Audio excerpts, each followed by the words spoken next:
Hello internet friends, Snapyet here, and in this video I'm going to talk about the 5 Transformers I'm looking forward to most, and then hopefully you'll tell me yours in the comments. I'm including here any figure that has been announced, that is a pipeline, that is currently up for pre-order, or that may be out in retail but I haven't got hold of yet. Some may end up being quite hard to get because they're already sold out for pre-order on Hasbro Pulse's website, but let's put the fear of missing out aside for right now and just focus on these cool figures and what's exciting us about them. Number 5, I knew it. I knew Prime would be coming in Studio Series 86 since the line has been a big hit for G1 focused collectors. Many of us onboarded during the Netflix series when Hasbro revisited many of the classic figures for the first time in a while, but the Studio Series, it took that process a step further, going not just G1 inspired but G1 cartoon inspired. So that's the main difference between this Studio Series 86 Prime and the already pretty great Earthrise Optimus. He's just cleaner, less texturing, and he looks like he sprang from the cel-shaded movie.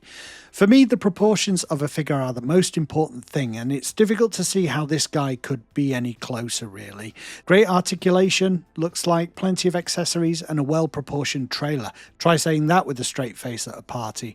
I was really disappointed with how stunted Motormaster's trailer was, and this was my big fear for Optimus in vehicle mode, that he just wouldn't have the length. It seems to be that my fears were unfounded, although again, I would not say any of this in mixed company. By mixed, I mean anyone who's not a Transformers fan. They just wouldn't understand. Number 4, Death's Head. Okay, he's not in the Transformers line. This is a Marvel Legends release, but I'm going to put a bet on they're going to re-release this guy as part of the comic book subline they're producing at the moment. You mark my words, hold me to it. Death's Head was a really unique addition to the Transformers mythos. A ruthless and powerful bounty hunter, peacekeeping agent was what he would prefer you call him, who stands out amid the long run of the comics as just a truly weird, like, who is this guy? He's the Transformers are dealing with. Hasbro knows Transformers fans want him. They're gonna repack and repaint this guy and make him Transformers specific.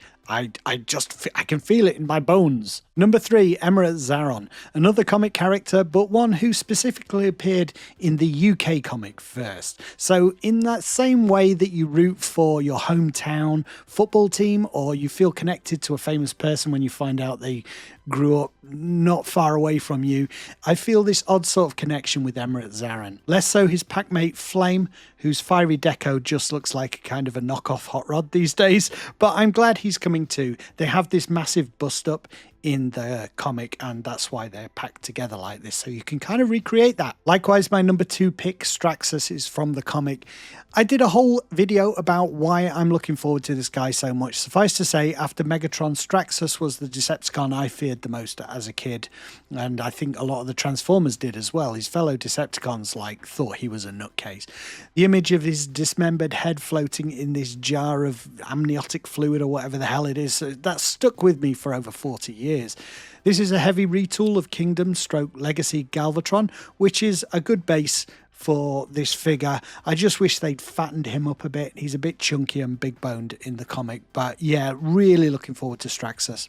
But my number 1 pick for the most anticipated figure, or figures in this case, is the Constructicons.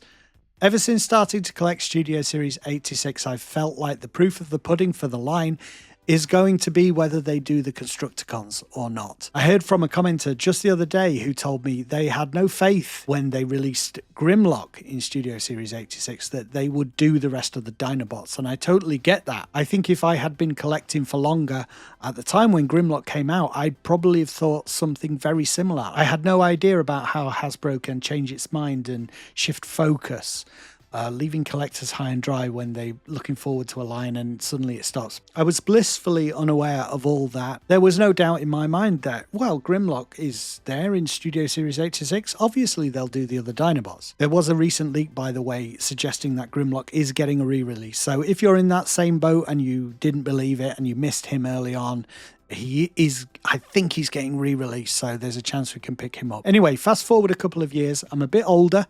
Sadly, that keeps happening, and wiser, which sadly doesn't. So I hope the Constructicons would come after the pretty awesome Menasor in the Legacy line, but I was really uncertain. For them to start doing combiners en masse, these various lines that have G1 characters in them would have to be selling pretty darn well when there isn't a mainline media property going that is touting G1. There's the new Skybound comic run, but that's a fairly recent thing. This has been going on for a while, this G1 stuff. But yeah, they must be selling pretty well for them to be doing this, which is an indication to me it's going to continue for a while yet. The news Bone Crusher and Scrapper and the rest are coming is great to me. And the staggered releases, I'm in at the beginning this time with this combiner release, so hopefully that will spread the cost a bit. That's the reason I haven't picked up the Stunticons yet, because I want to get them all at once, but it's a lot of money in one go. So yeah, I do wonder why they did the Stunticons first, though. I think it was basically a kind of a Hail Mary with the success of that line at the time. It's like, will people buy a combiner if we do this really well? And yeah, I think it was well received and people like it. So those are mine, but what are your most anticipated figures coming up? They don't have to be G1 focused, that's my focus, but whatever yours is, I'd like to hear from you. Hearing from other kinds of Transformers fans, that helps me stay current and get a pulse of what people are looking forward to and where their interest is focused. So yeah, whatever you're into, want to hear from you as well. Thank you for watching. Watch the video linked here. I'm told it's a really good one. I've been Nap Yet, and I'll see you next time.